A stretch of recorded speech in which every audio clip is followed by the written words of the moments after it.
예, 데살로니가 전서 5장입니다.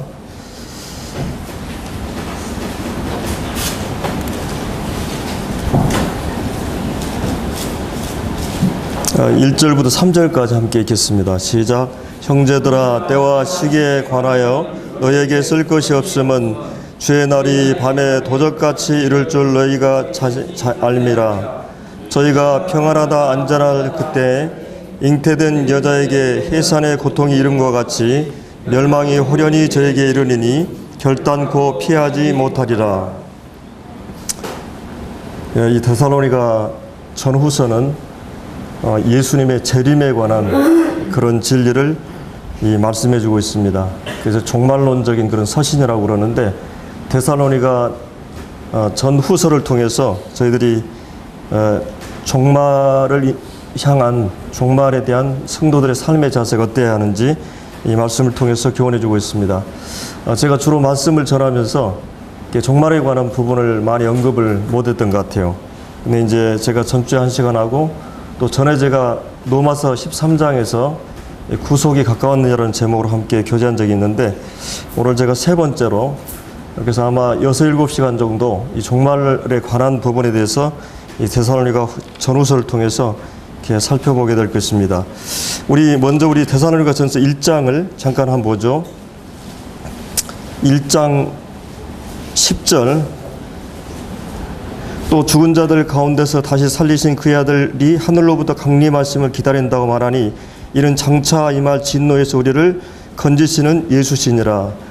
자, 1장에서도 죽은 자들 가운데 다시 살리신 그의 아들이 하늘로부터 강림하심을 기다린다고 말하니 이는 장차 임할 진노에서 우리를 구원할 자시다, 예수시다. 그 다음에 2장 19절을 보겠습니다. 우리의 소망이나 기쁨이나 자랑의 면류관이 무엇이냐? 그가 강림하실 때 우리 주 예수 앞에 너희가 아니냐? 너희는 우리의 영광이요 기쁨이니라. 이것도 이제 사도 바울이 주님의 강림하실 때 우리의 소망이요 기쁨이 바로 이 데살로니가 성도들이라고 하는 것을 말하고 있고, 3장 13절을 보겠습니다. 너희 마음을 굳게 하시고 우리 주 예수께서 그의 모든 성도와 함께 강림하실 때 하나님이 우리 아버지 앞에서 거룩함이 흠이 없게 하시기를 원하노라. 주님의 강림에 대한 말씀을 하고 있죠. 그리고 이제 4장 13절부터는 이제 이 강림에 대한 부분을 쭉 그 마지막 절을 다루고, 이제 5장 전반부도 이 강림에 대한 부분이 쭉 나오고 있습니다. 그래서 이제 우리가 이 4장에서는 성도들이 그 주님 안에서 죽은 성도들이 어떻게 되는가, 이런 그 질문에 대한 바울의 답변 형식이거든요. 우리가 이제 주님을 믿고 나서 재림을 맞이하지 못하고 이제 먼저 죽어가는 성도들은 어떻게 되는 거냐, 그런 것 때문에 많은 그 마음이 약한 성도들이 이렇게 어려움을 겪고 있었습니다. 슬픔 가운데 잠겨 있고. 그래서 이제 사도 바울이 4장 13절부터 이제 형제들아 그러면서 자는 자들에 관해서, 주님 안에서 자는 자들에 관해서 너희가 알지 못하기를 원치 아니하노니 이는 소망 없는 다늘과 같이 슬퍼하지 않게 하렴이라. 그러면서 이제 너희가 먼저 그 주님 안에서 돌아가신 성도들이 잠자고 있다. 그들에 대해서 모르기를 원치 아니한다 하면서 14절을 보면은 그 예수님이 죽었다가 다시 사심을 믿을진데 이와 같이 예수 안에서 자는 자들도 하나님이 그와 함께 데리고 오시리라. 그러니까 그들의 부활에 대한 소망은 예수 그리스도의 부활이 그것을 기초하고 있고, 그 다음에 15절에는 주의 말씀으로 너희에게, 그러니까 주님이 말씀하신 그 약속에 신실하신 분이 이제 그 재림에 대한 말씀을 이루실 것에 대한 말씀을 하면서 16절에는 주님이 오심에 대한 그 주께서 호령과 천사장의 소리 하나님 나팔로 친히 하늘로부터 강림하시리니 그리스도 안에서 죽은 자들은 먼저 일어나고 후에 우리 살아남은 자도 저희와 함께 구름 속으로 끌어올려 공중에서 우리가 주를 영접하게 하시리니. 그래서 주님의 재림을 기다리는 성도들의 그 삶의 자세가 어떻게 해야 되는가, 이것을 이제 우리가 종말론적 신앙이라고 그러죠. 종말론적 신학이라는 말은 주님이 오신다고 하는 그런 믿음을 갖고 하루하루의 삶을 살아가는 이 삶의 자세를 종말론적 신앙이라고 그러죠. 우리가 이제 이 사도 바울이 이 데살로니가 성도들이 굉장히 훌륭한 그런 교회였잖아요. 믿음의 역사와 사랑의 수고와 또 소망의 인내를 통해서 영적으로 이 복음의 역사와 사도 바울이 불과 3주 이곳에 거쳐갔는데 하나님의 놀라운 복음의 역사가 일어났습니다. 그리고 그 믿음의 소문이 각처에 퍼져가는 이런 아름다운 그런 이 교회였고, 무엇보다도 이 하나님 말씀을 그 사람의 말을 받지 않고 하나님 말씀으로 받고 이렇게 아름다운 그런 교회였던 것을 보게 됩니다. 근데 이제 이 교회 안에서도 이 종말에 대한 신앙으로 인해서 여러 가지 이제 잘못된 그런 일들이 일어나고 있었어요. 예를 들어 우리가 예수님이 곧 오시니까 우리가 이 직장이나 뭐 가정일을 다 팽개치고 이런 사람들이 또 그 가운데 일어났습니다. 또 어떤 경우는 주님이 오심이 가깝다고 하는 것 때문에 데살로니가 후서 2장에 보면 시동심하거나 두려워하는 자들이 있었어요. 그래서 이런 그 주님의 오심에 대해서 이 두 가지 극단적인 흐름에 대해서 사도 바울은 이 데살로니가 전후서에서 좀 얘기해주고 있습니다. 그래서 이 죽음이라고 하는 것, 성도들이 사별은 매우 쓰라린 아픔을 주는 그런 체험입니다. 믿음이 아무리 훌륭한 사람이라 할지라도 자기 친척이나 친구를 잃게 되면 정서적으로 큰 충격을 받게 되죠. 그래서 사랑하는 사람을 잃은 것은 자신의 일부를 잃은 것 같기 때문에, 그래서 어느 정도 시간이 지나야만이 적응해 가는 것을 우리가 볼 수가 있습니다. 저도 이제 아버님이 돌아가시고 어머님이 돌아가시고 또 큰형님이 돌아가시는 저희 가족들이 실제 돌아가시는 것을 체험해 본 적이 있거든요. 굉장히 어떤 그 마음에 그런 공백이 있었던 것을 생각합니다. 자, 이 성도의 죽음이란 무엇인가? 또 그리고 죽음 후에 내세는 어떻게 되는가? 이 사도 바울은 이 죽음은 성도들이 육체로 잠든다, 잠에 들어간다는 말을 하고 있습니다. 그리고 이 잠이라고 하는 것은 반드시 일어날 것에 대한 분명한 소망이 있고, 그것은 잠시 이별일 뿐이라는 것이죠. 그리고 그 영혼은 어떻게 됩니까? 하나님의 품 안에 들어가게 됩니다. 그래서 이 영과 육이 분리되면서 영혼은 하나님 품에 들어가게 되고, 이제 육체는 이 잠에 들어가게 되는 거죠. 근데 주님이 다시 오실 때 이제 16절 그 하반절에 보면 주님이 강림하시리니 그리스도 안에서 죽은 자들이 모여 먼저 일어나고, 그들의 이 몸이 다시 영과 연합해서 영화로운 몸으로 주님 앞에 오게 되고, 그 후에 이제 17절에 보면 살아남은 자도, 살아남은 성도들이 이제 주님을 영접하게 되는. 그래서 이제 여기에 보면은 먼저 이 주님이 재림하시고 죽은 성도들이 무덤에서 일어나고, 그 다음에 살아남은 성도들도 살아있는 상태에서 변화되어서 주님 맞이하게 되고, 그 다음에 이제 18절에 나오는 17절 하반절에 나오는 주님을 영접하게 하시리니 공중에서 항상 주와 함께 있으리라. 이런 이 4단계를 거치는 걸 볼 수 있습니다. 그래서 이제 여기 이제 주님이 재림하시는 그날을 여기서 이제 말씀해주고 있는데, 언제 그들이 일어나는가, 이 부분에 대해 쭉 얘기를 해주고 있죠. 그래서 이 주님의 초림이 인간의 모습으로, 또 초라한 모습으로 평범하게 누구나 접근할 수 있는 그런 이 모습으로 주님이 오셨다면, 이제 주님의 재림은 영광 가운데 또 왕으로서, 그런 모든 것을 심판하는 그런 분으로서 이제 이렇게 오시게 되는 것을 이렇게 보게 됩니다. 그래서 이제 특별히 주님께서 이 공중재림하신 목적은 자기의 피를 통해서 구속된 이 교회를 이렇게 데리러 오시는 거죠. 그래서 이 교회를 부르러 오십니다. 그래서 잠자는 자들과 살아있는 자들이 주님을 만나게 되는 그런 말씀들을 우리가 이 말씀 가운데 볼 수 있습니다. 그 다음에 이제 또 한 가지 주제는 이 데살로니가 성도들이 이제 주님이 오셨을 때 주님의 재림과 심판에 대한 질문이 있었어요. 그 5장 1절부터 쭉 그 말씀을 하고 있거든요. 세상 끝에 무슨 일이 일어날 것인가. 이 마태복음 24장에서도 주님이 이 제자들이 감람산에서 이 성전에 대해서 물어보면서 주님이 임하신과 세상 끝에 무슨 징조가 있사오리까, 이런 질문을 했을 때 주님이 이 대답해 주신 걸 볼 수 있습니다. 최후 심판은 어떤 것인가. 바로 이제 5장 2절에서 이 주의 날이 이런 말씀이죠. 성경에 보면 그리스도 예수의 날, 주의 날, 예수 그리스도의 날, 영광스러운 이 날이 있습니다. 그래서 이 날을 이제 그들은 기다리면서 여기 특별히 5장 1절에 보면은 너희는 이 시기를 안다, 이렇게 말하고 있습니다. 때와 시기에 관해 너희가 쓸 것이 없으면 주의 날이 밤에 도적같이 이를 줄을 너희가 자세히 알미라. 자, 주님께서 어떠한 모습으로 어떻게 오실 것에 대해서 우리는 다 알고 있다는 것이죠. 여기서 알고 있다는 말은 몇 년 몇 월 몇 시에 오신다는 것을 안다는 말이 아닙니다. 그 주님이 역사에 분명한 역사의 종말이 있고 주님이 재림하는 그 소망의 날이 있다고 하는 것을 우리 모든 성도들은 알고 있어요. 그래서 우리가 구원을 얻었을 뿐만 아니라 구원을 계속 진행 가운데 있고 궁극적으로 구원을 기다리고 있는 그 구속의 완성의 날을 우리는 다 기다리고 있는 거죠. 그래서 이제 여기서 주님께서 주님이 반드시 오신다고 하는 역사의 마지막 종말 주님의 재림이 분명히 있음을 우리가 알고 있다고 하는 것. 그러나 언제 몇 월 며칠 날 오는 것은 그것은 하나님의 주권에 속하는 것이에요. 아무도 그걸 모릅니다. 그래서 이제 왜 하나님께서 이렇게 날짜를 비밀에 붙이셨는가?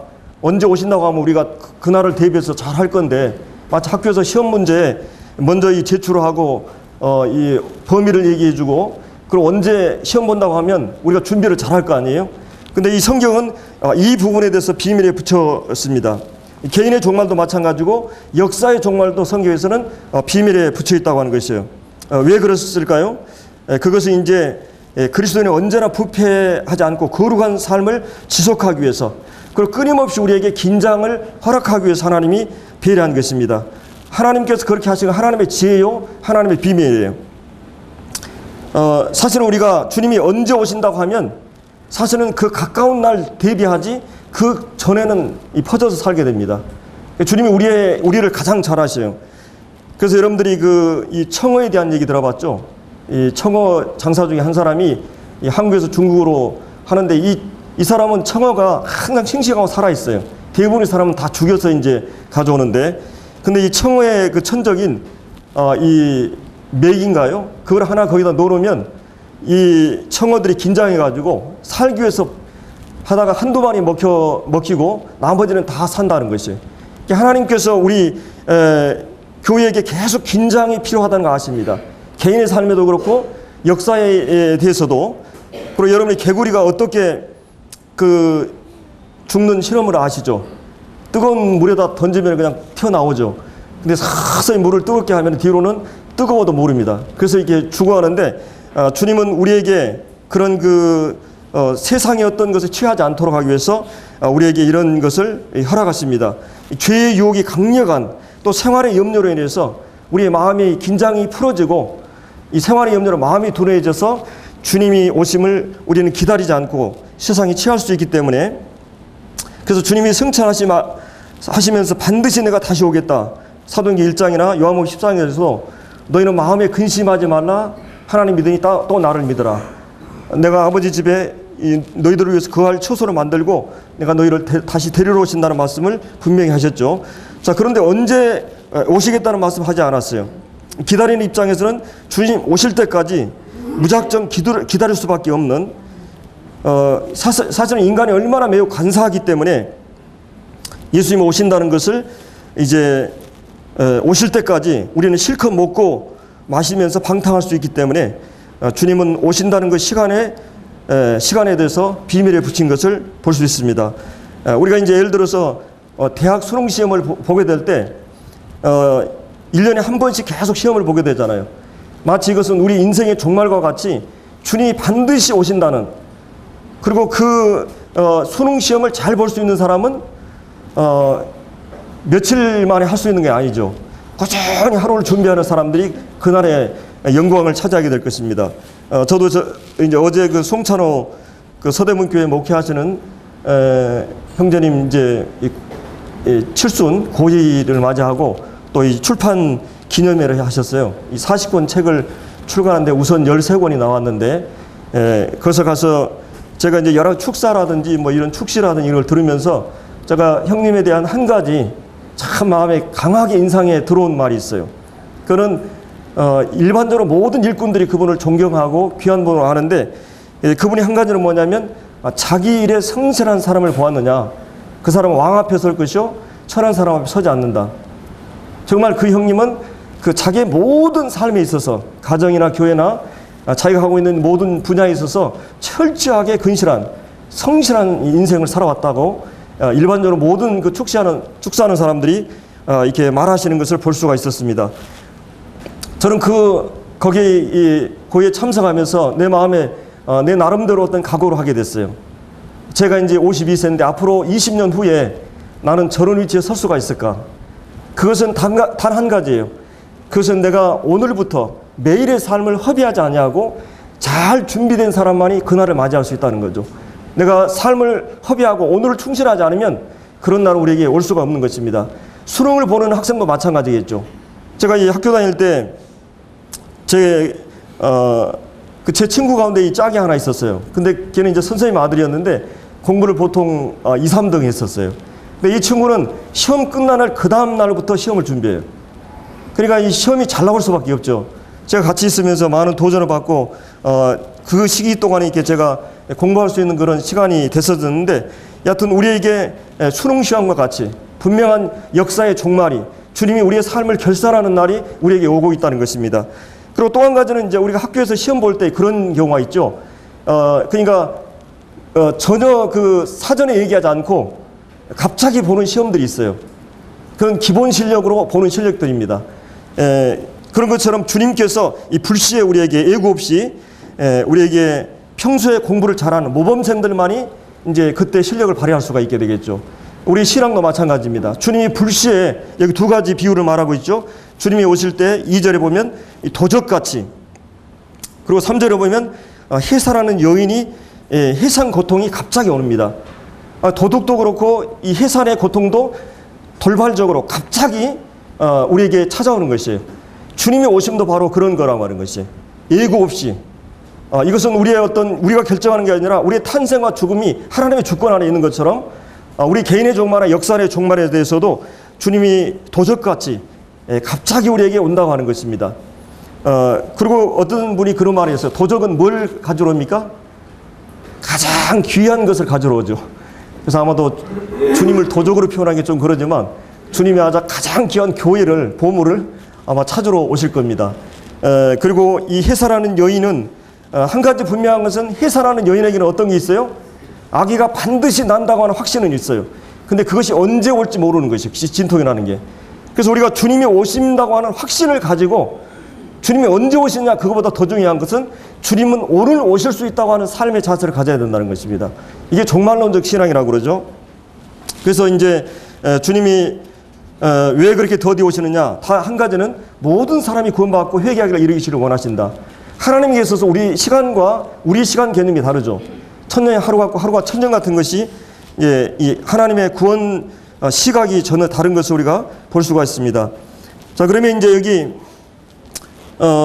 이제 1절부터 3절까지 얘기하면서 여기서 어떻게 보면은 도적같이 온다는 것을 말해줬고, 3절에 보면 해사라는 여인이 평안하다 안전하를 그때 갑자기 해산 고통 이름 같이 멸망이 호련히 저희에게, 그러니까 구원받지 않은 사람들에게는 예수 그리스도의 오심이나 개인의 종말이 갑자기 찾아오는데 그들은 멸망을 위한 날이라는 것입니다. 그러나 이제 이 4절부터 형제들아 너희는 어둠에 있지 아니하며 그날이 도적같이 너에게 덮치지 못하리니 너희는 다 빛의 아들이요 낮의 아들이라. 우리가 밤이나 어둠에 속하지 아니하니 그럼 우리는 다름과 같이 자지 말고 오직 깨어 근신할지니라. 자, 우리는 어두운 세상을 살아가고 있지만은 우리는 하나님께 속한 자요 빛의 아들이에요. 성령이 우리 안에 오셨고 복음의 빛을 통해서 우리 마음이 이 빛을 얻게 되었어요. 예수 그리스도의 빛 대신 주님을 내 안에 모셨고, 그리고 이 하나님 말씀은 주의 말씀 내 발에 등용 내 길에 빛이라고 그랬습니다. 하나님 말씀의 빛이 우리 마음에 있기 때문에 마치 어두운 세상을 갈 때 이 후레쉬나 등불을 가지고 가는 것처럼 세상은 깜깜한 어둠이지만 우리는 그 어둠을 작은 빛을 가지고 우리는 주님을 따르게 되고, 주님을 따르는 자는 어둠 가운데 행하지 않는다는 말씀하고 있어요. 그렇기 때문에 우리는 빛의 아들이고 낮의 아들이고 또 우리는 어둠에 속하지 않았다고 하는 것입니다. 그렇기 때문에 이 어둠에 속한 자들은, 밤에 속한 자들은 어둠 가운데 죄를 범하게 됩니다. 우리가 이제 그 어둠 밤에 많은 범죄를 하게 되잖아요. 그리고 이제 탈을 쓴다든지 술을 깊이 취한다든지 그래서 이 범죄하게 됩니다. 그러나 우리는 깨어있는 자들이고 빛 가운데 있는 자들이기 때문에 너희들은 빛 가운데 행할 것을 말하고 있어요. 사실은 이 제일 무서운 병이 이 암이죠. 이 침묵의 살인자라 그러죠. 우리가 말만 들어도 기겁을 하고 또는 여러분들이 아마 병원에 가서 긴장할 때가 많잖아요. 그래서 사람들은 발암 물질 하면 절대 안 먹습니다. 항암 물질이라고 하면 어떤 것이든 막 찾아 먹으려고 그래요. 이 은밀히 찾아오는 이 병, 그리고 이 암은 10년 만에 통증이 온다 그러죠. 그래서 우리가 지금 암이 진행되고 있는지도 몰라요. 가장 많이 발병하게 되는 것이 바로 이제 뭐 술이나 담배나 스트레스라든지 이런 거라고 그러죠. 여하튼 이 은밀하게 찾아오는 이 병, 이 성인병을 만드는 고혈압이나 이 당뇨라든지 동맥경화라든지 이런 모든 병들은 우리도 모르는 사이에 갑자기 우리에게 찾아온다고 하는 것입니다. 이것은 뭐냐면 오늘 본문에서 사도 바울이 얘기하고자 하는 것은 주님을 재림을 기다리는 성도들의 삶의 자세를 얘기할 때 무엇보다도 정신을 차리고 영적으로 각성하고 깨어있으라는 말입니다. 이 깨어있다, 근신하라는 말은 정신을 차리고 각성하라는 말입니다. 그래서 이 술은 각성제가 아니라 억제제죠. 우리는 마비시켜버립니다. 그래서 성경 술 취하지 말라는 말씀 하는데 영적인 안일과 나태, 무감각을 여기서 하지 말 것을 이렇게 말씀하고 있어요. 여러분들이 사단들이 다 모여가지고 이 전략 회의를 했어요. 이 기독교인들을 어떻게 하면은 이 사람들을 하나님을 제대로 못 믿게 할 수 있을까? 근데 이제 젊은 이 마귀가 그거는 그리스도인들을 다 그냥 죽여버리면 되지 않겠느냐, 순교시키면 되지 않겠느냐. 그러니까 그 뒤에 원로 마귀가 그거는 우리가 2000년 동안 해봤는데 한 사람 죽으면 몇 천만 명이 하나님 더 강하게 무장하고 믿는다. 그 순교의 피덩어리가 엄청나게 복음을 확산시킨다. 그건 안 된다. 그래서 가만히 침묵이 지나다 또 한 마귀가 그러면 성도들 많이 박해하고 핍박을 한번 해보면 어떻겠느냐. 근데 2000년 동안 그걸 해봐도 안 된다. 그래서 오랜 침묵이 걸리다가 이 한 원로 마귀가 그런 얘기를 했습니다. 사람들에게 긴장을 풀어주고 아주 평안하고 안전한 환경과 분위기를 주고 그 다음에 모든 일은 내일로 미루게 하자. 오늘이 아니라 내일로 미루게 하자.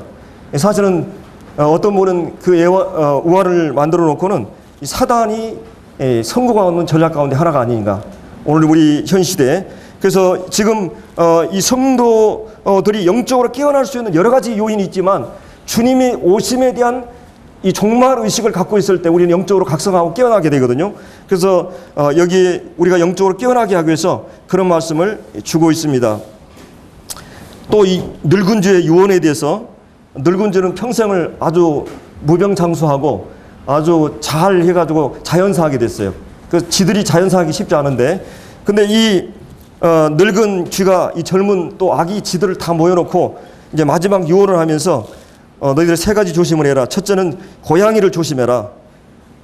그러나 고양이도 사실은 우리가 체구가 적기 때문에 잘 피하면 보호될 수 있다. 피할 수 있다. 그 다음에 두 번째는 쥐 덫을 조심해라. 그러나 쥐덫도 내가 오랜 경험을 통해서 잘 지혜롭게 대처하면 피할 수가 있다. 근데 마지막 세 가지 가장 조심해야 될 것은 바로 지약이다. 왜 그러냐면 이 지약은 색깔이나 냄새가 아주 고소해가지고 누구나 거기에 달콤해가지고 넘어가기 쉽다. 그리고 많은 내 친구들이 그것 때문에 죽었다. 그리고 나도 몇 번 죽을 뻔했다. 그래서 지약을 조심하라. 그래서 달콤한 것, 우리 성도들에게 달콤한 세상의 것들이 우리를 영적으로 각성하지 못하게 하고 잠들게 하고 이렇게 한다고 하는 것입니다. 그래서 우리는 이제 여기 오늘 본문에 있는 대로 너희는 빛의 아들이고 낯의 아들이기 때문에 너희들은 깨어서 근실하고 자지 말고 이런 말씀을 하고 있습니다. 열처녀 비유 가운데 우리가 이 열처녀 가운데 다섯 처녀는 어땠어요? 기름과 등을 준비했어요. 근데 다섯 처녀는 뭐였어요? 등만 준비했습니다. 주님이 신랑이 오셨을 때 주님이 그 기름이 떨어져 가지고 준비하는 거 하는 동안에 주님을 맞지 못하게 돼요. 다섯 처녀는 내용도 갖고 형식도 가졌어요. 오늘날 기독교는 형식만 가지고 있어요. 종교적인 이름과 종교적인 기도와 언어와 하나님 기도 다 얘기하는데 거기에 생명이 없어요. 그 뿌리가 없어요. 내용이 없다는 것입니다. 예수 그리스도가 누구시고 그분이 우리를 위해서 어떤 일을 하셨는가? 우리의 신앙 고백의 가장 중요한 기초와 뿌리는 뭡니까? 그분이 하나님의 아들이고 그분이 하나님의 사람이시고 그분이 우리 죄를 위해서 죽으시고 부활하셨다고 하는 그분이 어떤 분이고 어떤 일을 하셨다고 하는 사실 때문에 우리는 복음 안에 들어와 있는 것입니다.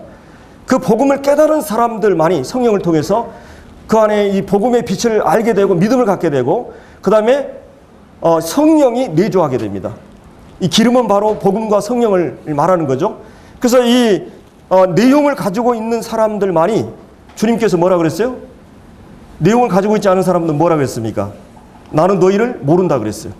사실은 이게 가장 무서운 겁니다. 짝사랑. 예, 주님이 여러분을 모른다면, 여러분이 만약 주님을 아시더라도 주님이 여러분을 모신다면 상관이 없는 일이에요. 마태복음 7장 22절에도 나더러 주여 주여 하는 다 천국에 들어갈 것이 아니다. 예, 그리고 그날에 많은 사람이 내 이름으로 와서 이르되 내가 주의 이름으로 권능을 행하고 선지자 노릇하고 많은 병자를 고치고 귀신을 쫓아내고 그러나 주님이 뭐라 그랬어요? 불법을 행하는 자들아 내게서 떠나가라. 그러면 주님이 하신 말씀은 내가 너희를 모른다는 것이에요. 여러분 주님을 아십니까? 개인적으로 매일 주님의 음성을 듣고 계십니까? 여러분이 주님 만났을 때 생소한 주님일 것 같아요. 매일 내게 말씀하셨던 주님 같아요. 주님이 여러분을 열처녀 비유 가운데 내가 너희를 모른다는 것이에요. 주님이 모른다고 하는 것은 이제 끝나는 것입니다. 그래서 여러분이 예수 그리스도가 누구신 것을 우리는 성령을 통해서 분명히 말씀을 통해서 알고 있는 자들이에요. 그리고 그분을 알면 할수록 더 닮고 싶은 분이에요. 그 주님을 알고 있는 자만이 이 준비된 자라고 하는 것을 알아야 됩니다. 깨어있는 것은 무엇인가? 여기 이제 세 가지로 이 8절에 7절에 보면 자는 자들에는 밤에 자고 취하는 자들은 밤에 취하되 우리는 낮에 속하였으니 근실하여 믿음과 사랑의 흉배를 붙이고 구원의 소망의 투구를 쓰자 이렇게 말하고 있죠.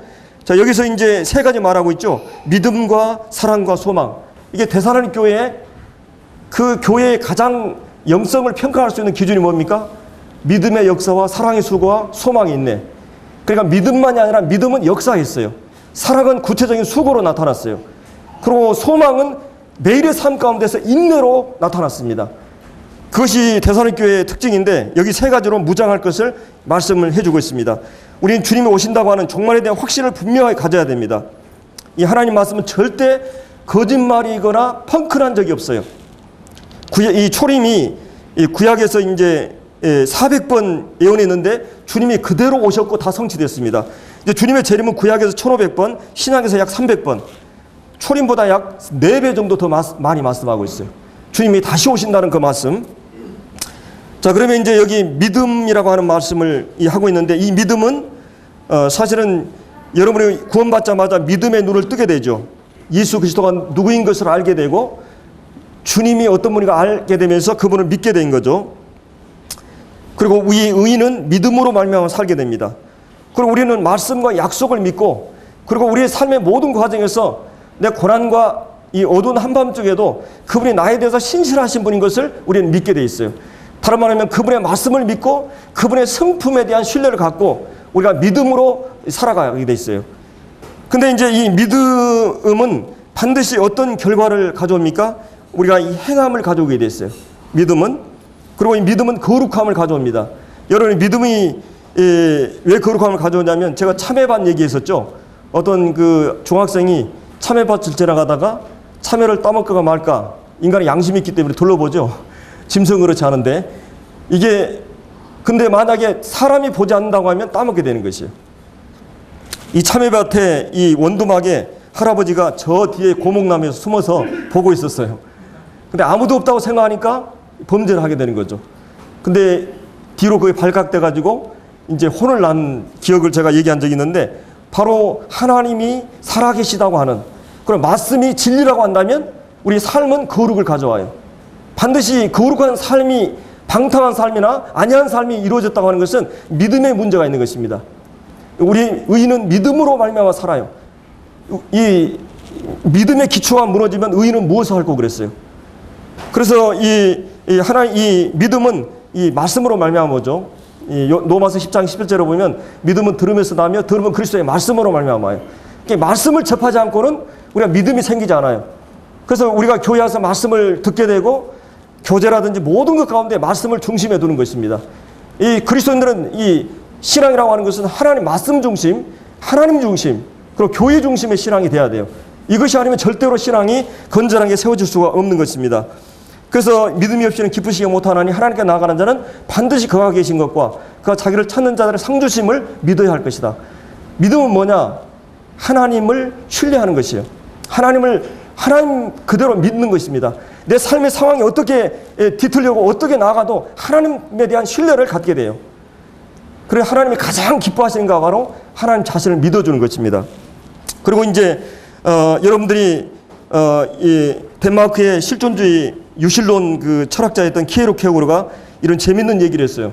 어떤 서커스단이 극장에서 막 그 재밌는 그런 만담을 하면서 막 웃기고 있었어요. 근데 이 서커스장에서 갑자기 천장에 불이 나는 거예요. 그래서 이 서커스 하는 사람이 천장에 불이 났다고. 근데 어떻게 하겠어요? 이거는 하나의 그 서커스로 생각하고 믿지를 않는 거예요. 그래서 막 액션을 취하면서 지금 불났다고. 근데 이 사람들은 더 배꼽 쥐고 막 박장대소 하면서 웃는 거예요. 그러다가 좀 있다가 쾅 해가지고 어떻게 되겠어요? 다 죽게 된 것입니다.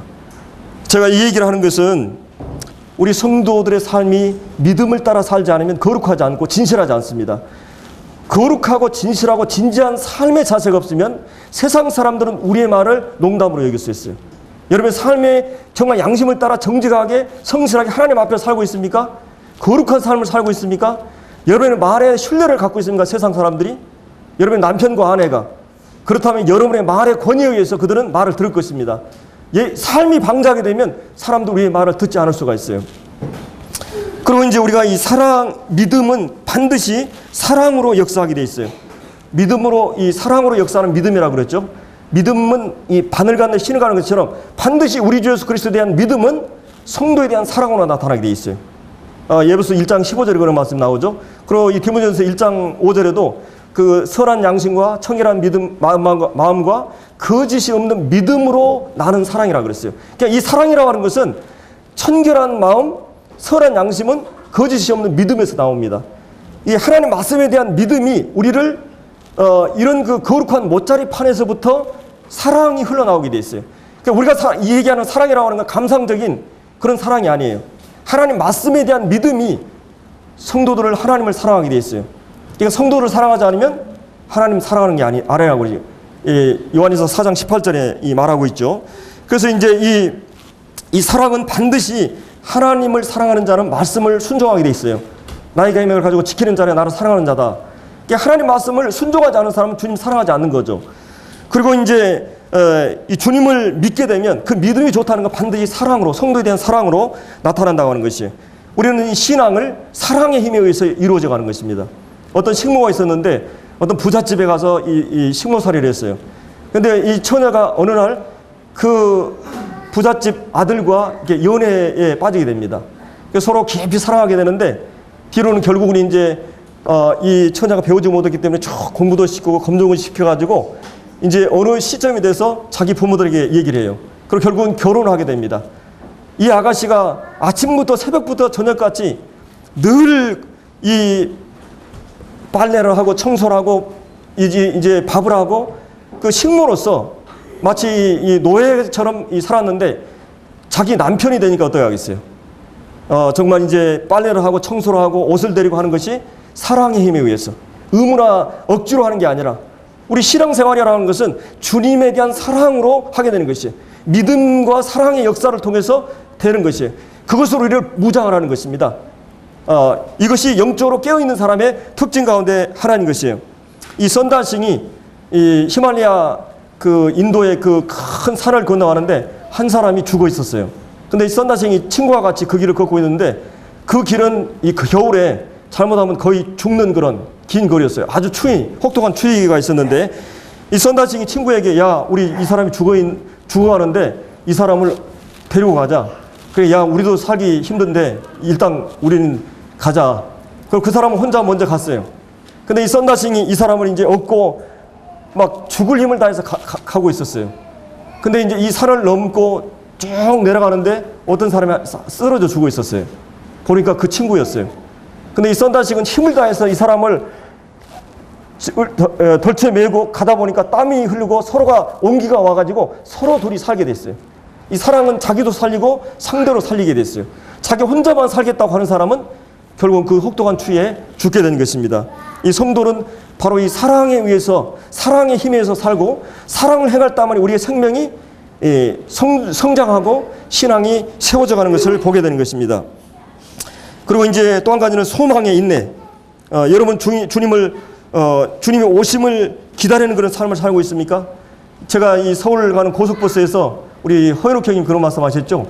어떤 사람은 지금 사람을 죽여가지고 형무소로, 서대문 형무소로 가고, 한 사람은 청와대로 새마을 훈장받으러 가고, 이 고속버스에서 두 사람은 어떤 태도로 살겠어요?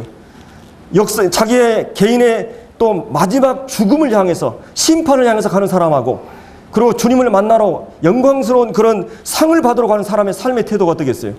그리스도인은 종말론적인 삶을 하는 것은 주님이 분명히 오신다, 내 부활할 것에 대한 소망이 오늘의 삶을 어떻게 바꾸고 있냐 이거예요. 그 믿음이 오늘 내 삶을 어떻게 거룩하게 하고, 주님을 더욱 사랑하게 하고, 말씀을 더 사모하게 하고, 말씀대로 살려고 씨름하고, 죄와 싸우고.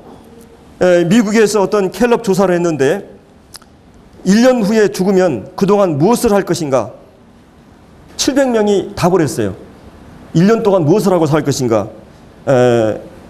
그 첫째가 뭐냐면 자기는 이제까지 가지고 있는 모든 것을 다 나누고 살겠다.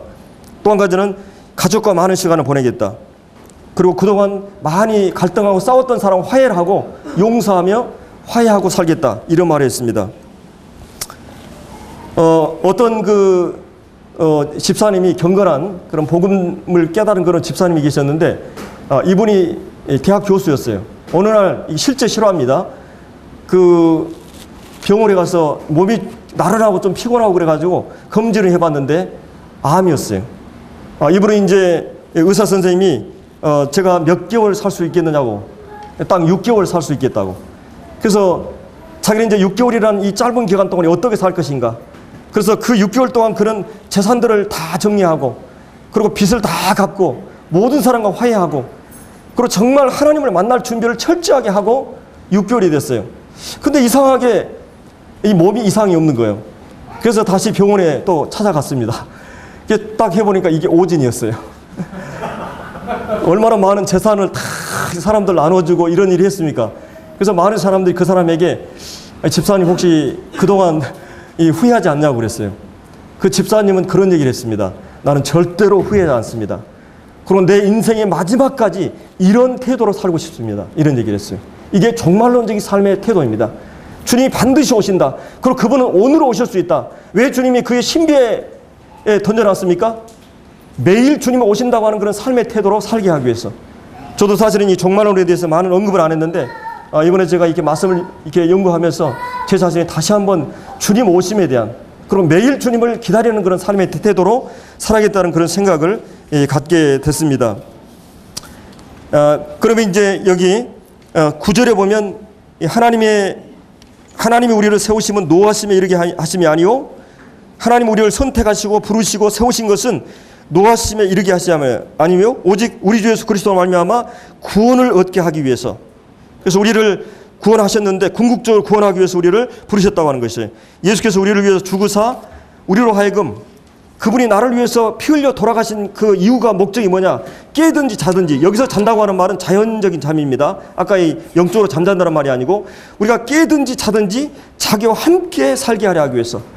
주님이 우리를 구원하신 목적은 우리를 궁극적으로 구원하시는 것이 목적이고, 우리와 주님과 더불어 함께하는 것. 여러분 아까 이 주와 더불어 함께하는 그 공중 재림할 때 그 말씀이 나오죠. 사도 바울도 내가 그리스도와 함께 있을 욕망이 더욱 많으나 내가 육신에 있는 것은 너의 유익을 위해서, 너의 기쁨과 덕을 위해서 이런다는 말씀을 해주고 있습니다. 자, 그러면 우리가 이 올바른 교회 생활, 이게 이제 11절부터 15절까지는 이 교회 생활에 대한 말씀이거든요. 이 깨어있는 삶, 이 교회 생활, 신앙생활은 곧 하나님과 바른 관계인데, 그것은 곧 하나님께서 아버지가 되시고 우리가 자녀가 되는 그것의 회복입니다.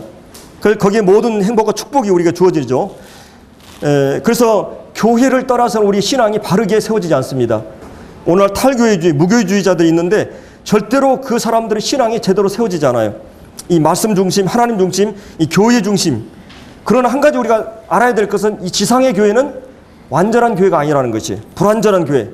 여러분들이 다른 교회와 비교하지 마세요. 전의 교회와 비교하지 마세요. 이어주교는 이어주교의 교리 있고 특색이 있어요. 하나님 말씀의 원리로 모이고 하나님 중심으로, 말씀 중심으로 모이지만 또 이 교회의 방법이나 많은 것들이 다른 교회가 다를 수 있어요. 우리가 하고 있는 예를 들어서 이 장로들이나 일꾼들이 어떤 비전을 제시하고 방법을 제시했을 때 그거를 순종하고 따르는 것이 중요한 자세인 것입니다. 자, 이 교회 생활, 여러분들이 좋은 교회를 만나는 것, 또 좋은 일꾼들을 만나는 것 참 복이 되는 거죠. 우리 신앙에 이 가장 그리스도인의 큰 축복이 되는 것입니다. 이 교회 생활의 성공, 신앙 생활의 성공과 맞물려 있습니다. 그러나 여기 중요한 것은 여러분 신앙의 성공은 어떤 것과 관련되어 있냐면 교회의 사역자들 혹은 목회자들과 깊은 관련이 있어요. 그분들과의 관계가 어려워지면 여러분 신앙 자체가 어려워집니다. 그러니 어떤 형태로든지 이제 영적인 인도자들에 대해서 이 바른 관계를 항상 갖게 돼야 돼요.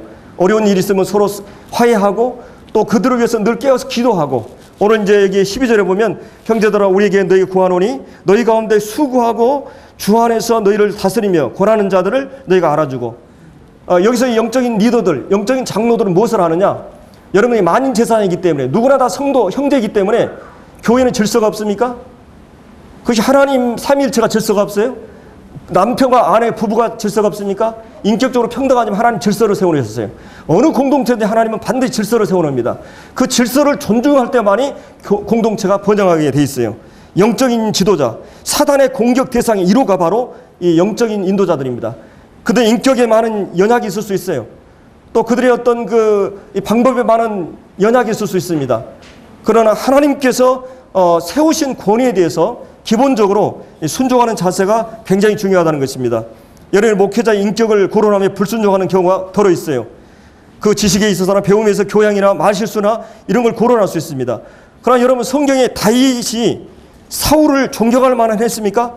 평생 그를 대적하고 거짓말하고 말씀을 불순종하고 교만하고 제사장을 학살한 그 사울을 다윗이 순종해야 할 필요가 있었을까요? 그러나 자신을 죽이려고 끊임없이 쫓아다녔던 이 다윗은 끝까지 하나님이 세운 권위에 순종합니다. 그리고 사울 왕이 죽었을 때도 이스라엘의 용사가 죽었다고 통곡했어요. 이게 바로 하나님의 바른 영성을 가지고 있는 사람의 태도예요. 존경할 가치가 없는 그런 자에 대해서 하나님이 기름 부었기 때문에 이 바울도 대사형에 대적하다가 그 사람이 대사형을 알고 즉각 정색을 합니다. 이 관원들을 순종하는 것이 옳은 일이라고. 그래서 하나님께서 그래서 다윗을 그를 높이셨어요. 왕으로 그를 세우십니다. 존경할 만한 자를 존경하는 누구나 할 수 있어요. 그러나 존경할 수 없는데도 존경할 수 있는 것이 영성이에요. 그래서 우리가 교회 안에 도덕적으로 교리적으로 특별히 잘못되지 않는 이상 그들을 하나님이 세운 사람으로서, 제가 여기서 하나님이 부르시지 않았는데 일한다면 월권입니다. 이건 악이에요. 하나님이 부르셨기 때문에 이 일을 하고 있는 것이에요. 그렇기 때문에 말씀을 전하는 자들에 대해서 기본적인 신뢰와 기도가 필요한 것입니다. 그들이 많은 불완전한 상황이 있기 때문에, 마치 이것은 그 유리상자가 노출되어 있는 것이 바로 리더들이에요. 이 앞뒤 좌우 다 드러낸 게, 그래서 그들을 비판하고 비난하면 굉장히 그 악한 짓이고 반드시 주님은 그런 부분에 대해서 치리하신다고 저는 이 성경 역사를 통해서 볼 수가 있어요. 그래서 이 권위주의는 성경에서 잘못된 것입니다. 이 오늘날 이 교계가 권위주의로 나가죠. 그러나 반권위주의도 비성경적이요. 하나님 반드시 권위 질서를 통해서 이 공동체를 이끌어 가시는 것입니다. 그래서 여기서 그들이 어떤 일을 합니까? 12절에 보면 이 수고한다는 말은 이것은 그 땀을 흘리면서 노역할 때 쓰는 말이에요. 농부들이. 여러분이 배너에 보면은 배를 젓고 갈 때 쓰는 그 말이 바로 이 말입니다. 그들은 수고한다는 말이에요. 우리 말씀 전하는 형제들한테 한번 물어보세요. 우리 문영재가, 하명재가 그러더라고요. 이 손을 보니까 차디차니까 말씀 전하면 맥이 다 빠져버립니다. 그러니까 적어도 10시간 아니면 20시간을 거기에 집중하고 신경이 예민해 있어요. 그 말씀에 깊이 젖지 않으면 이 말씀을 전할 수가 없는 겁니다. 저도 어제 거의 이 서대문에 갔다 오느라고 한 3시 정도 잤어요. 적어도 10시간 이상 말씀에 깊이 묵상하고 이 말씀에 젖어 있지 않으면 말씀을 전할 수가 없어요. 고문적이 거미줄에서 줄이 나오듯이 수술 나오니까 그냥 나올 것 같아요? 이걸 말씀을 많이 준비하고 나름대로 정리해야 됩니다. 이 말씀뿐만 아니라 이 영적인 리더들은 이 기도의 사역, 또 말씀의 사역, 이런 사역들이 쉬운 일이 아니라고 하는 것이에요. 겉으로 드러나지 않는 일들이에요. 어떻게 보면 여러분들이 일하면 저도 이 노가다 한 2년 해봤지만 일을 하니까 어때요? 바로 결과가 나옵니다. 그러나 이 일은 특별히 당장 오는 것이 아니에요. 우리 주일학교 사역이 굉장히 힘듭니다. 왜냐하면 이게 장기적인 그런 사역이거든요. 계속 뿌려도 드러난 게 없어요. 가장 힘든 사역이 주일학교 사역입니다. 그렇기 때문에 이런 일들에 대해서 수고하는 자들, 교회 안에서 부서 활동이나 모든 일꾼들에 대해서 그들의 수고, 주 안에서 너희를 다스리며, 이 다스린다는 것은 물론 여기서는 군림하는 그런 다스림이 아니죠. 섬김의 리더십이죠. 이 행정적인 것, 섬김 이런 것들을 하는 이 리더입니다.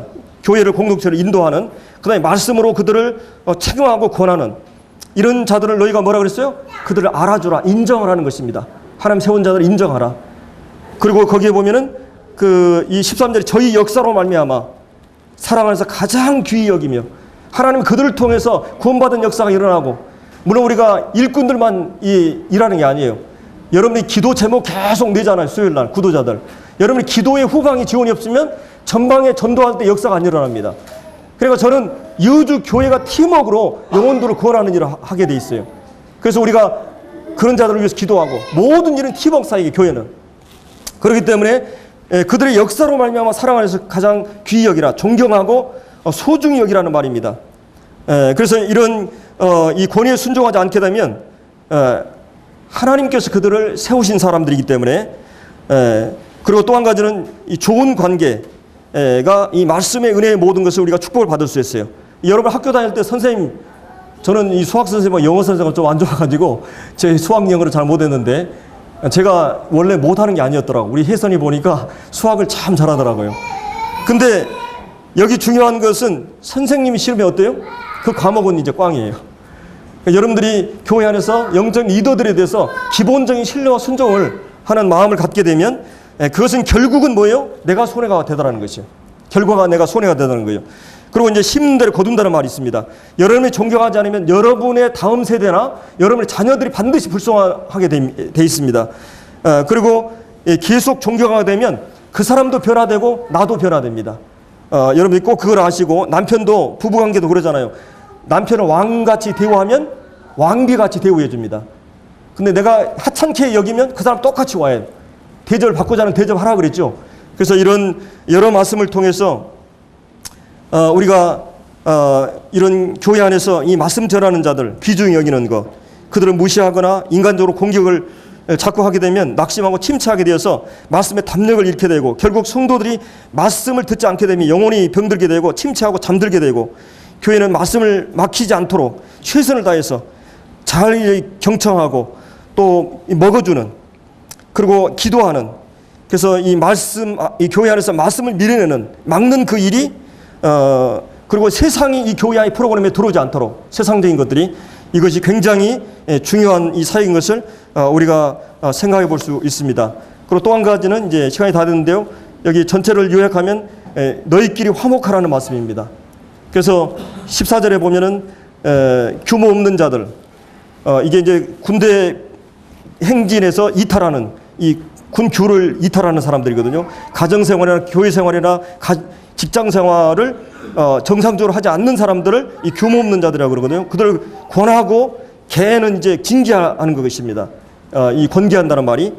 그래서 이 마음이 약한 자들이 있어요. 이 사랑하는 자를 잃어버린 사별하는 경우도 있고, 질병이나 경제적으로 어쩔 수 없이 이렇게 된 사람들이 있어요. 이런 사람들을 안위하고 또 힘이 없는 자들을 붙들어주면서 모든 사람에 대해서 오래 참으라. 굉장히 중요한 부분이 바로 참는 것이에요. 그래서 우리가 서로 이 화목하는 것, 주님이 가장 기뻐하시는 건 이 교회 화목입니다. 성도들끼리. 그리고 이제 12절에서 피차 권면하고 또 피차 덕을 세우게 해주기를 너희가 힘쓰고. 왜 이 권면이 필요합니까? 이 권면은 시기가 중요하고 사랑이 없을 때 안 되고, 적어도 10번 중에 10번 사랑을 하고 한 번 권면해야 됩니다. 이 권면은 참 쉽지 않아요. 그리고 정말 그를 덕을 세우고 그를 세워주는 목적에서 이 히브리서 3장에서 너희가 피차 권면하고, 왜 그럽니까? 마음의 강팍해 됨을, 죄의 우로부터 우리 마음이 강팍해 될 수 있기 때문에, 또 서로 사랑과 선행을 격려할 것을 이 말씀해 주고 있습니다. 권면의 목적이 아무리 선해도 방법이 잘못되면, 저도 몇 번 실수를 했습니다만은, 이 성도들을 권면할 때 여러 사람 앞에서 하게 되면 어떻게 돼요? 이게 치명상이 되어버립니다. 그래서 항상 개인적으로 권면하고, 그 권면이 먹혀 들어가면 거기서 잘 되는 것이에요. 안 되게 되면 거기서 끝나는 겁니다. 그래서 유대인의 탈무드에 보면 사람을 공개적으로 모욕을 주는 것보다 혼자 있을 때 찔러 죽이라 그랬어요. 사람을 전체적으로 하는 것은 그렇게 나쁘다고 하는 것이죠. 그래서 우리가 이 권면의 목적이 선해도 방법이 개인적으로 해야 되고 인격적으로 해야 되고 사랑으로 해야 되고 그다음에 정말 상대의 유익을 위해서 해야 되고 그런 것이 아니면 이 권면은 굉장히 위험한 것을 보게 됩니다. 그래서 이제 이런 이 권면 그리고 15절에 나오는 악으로 악을 갚지 말라. 이 사람은 보복하고자 하는 마음이 있어요. 뺨 한 대 치면 뺨 치는 게 아니라 2대, 3대 때리는 게 인간의 죄성입니다. 이런 잔인함이 우리 안에 있어요. 그래서 이 보복하지 말 것을 우리가 이 마태복음 산상수훈에 나오죠. 5장에 주님께서 이는 이로 갚지 말라는 것을 너희들 들었다. 너희 이웃을 사랑하고 원수를 미워라 했다나 이것을 어떻게 해석했습니까? 유대인들은 자기 동족은 이웃이고 이방인들은 원수라고 그랬어요. 원수를 미워해도 되고 자기 동족을 사랑한다. 이런 그 편애적인 편가르기적 사랑을 했어요. 이 교회 안에서도 편가르기 사랑을 경계해야 됩니다. 내가 좋아하고 이런 사람만 사랑한 게 아니라 주님은 원수를 사랑하라고 그랬어요. 오른편 뺨 때린 사람 왼편을 돌려더라. 이것은 보복하지 말라. 복수하지 말라. 그 다음에 서로 싸우지 말라는 것입니다. 그리고 그렇게 하는 사람은 하나님의 아들들이 아니라는 것이에요. 아버지 하나님께서 악인과 선인에게 악한 사람이나 선한 사람이 해와 빛을 주셨다. 너희 하늘에 계신 아버지 온전하신 것 같이 너희도 온전하라. 이렇게 말하고 있죠. 그래서 우리가 하나님 아버지를 닮은 사람이 되기 위해서는 화평케 한 자는 복이 있나니 하나님의 아들의 일컬음을 받게 된다고 그랬어요. 그렇기 때문에 이제 우리가 이런 마음에 어려움이 있을 때 서로 화해하고 기도가 막히고 또 예배가 막히고 그러니까 그래서 우리가 이런 그 15절에 나오는 인간관계에서 중요한 것이 서로 사랑 안에서 서로 이 인내라고 하는 것은 하나님의 속성이고 성령의 열매가 인내예요. 그리고 사랑이 뭐냐? 사랑은 구체적으로 오래 참음이에요. 이 상대를 배려하는 거죠. 이 부모들이 자식을 사랑하기 때문에 오래 참는 것처럼 그래서 우리가 이 15절에 나오는 이 악을 악으로 갚지 말고 오직 피차에 대하여 혹은 모든 사람에 대해서 선을 따르라. 그래서 우리가 두 가지로 요약하면 하나님이 세우신 공동체 안에 질서를 존중하고 하나님이 세우신 수고하는 자들을 존경하고 기이 여기는 마음. 그러기 때문에 하는 것이 아니라 하나님이 세운 사람들을 위해서 그렇게 하라는 것입니다. 그렇게 될 때 교회가 잘 되고 주님이 기뻐하시고 또 일꾼이 잘 되는 것입니다. 이것을 우리 교회가 힘써야 되고 또 한 가지는 성도들 간의 이 교제 서로 화목하고 성령이 하나 되게 하신 것을 힘써 지키고 무엇보다도 겸손과 온유, 오래 참음과 사랑 가운데 서로 용납하고 이런 가운데서 이 오래 참음 가운데 서로 이런 하나됨을 유지하고 하는 것 상태적으로 그런데 주님이 정말 기뻐하시는 이런 교회로서 세워지게 될 것입니다. 우리 시간이 됐기 때문에 기도하고 마치겠습니다.